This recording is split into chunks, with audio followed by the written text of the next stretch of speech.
In the Khechari Chakra in Matotra Tantra, the vision begins at the center of a lotus, where Shiva and Devi are in union.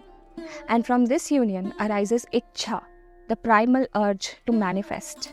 And when this Ichha transforms into Shobha, a creative agitation, the unity differentiates first into 12 yoginis, then 24, then 32, until this lotus fully opens into 64 sky-moving powers arranged in a circle around a central axis. The number 64 signals completeness.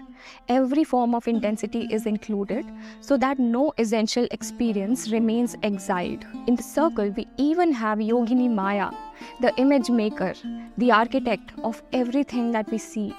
Without her, this world would not appear. But is Maya helpful or deceiving? When you fall in love, imagining somebody's potential based on your memories, your dreams, your fears and your past wounds, and not their reality, Maya is active.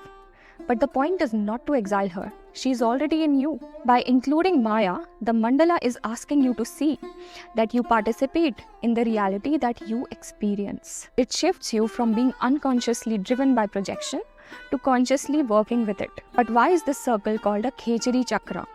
Khechari translates from Sanskrit to moving in the sky. And archetypally, Khechari represents our psyche's ability to move through different states of consciousness. The 64 yoginis are personifications of these shifting states. The chakra is a discipline that prevents them from scattering you into their moods.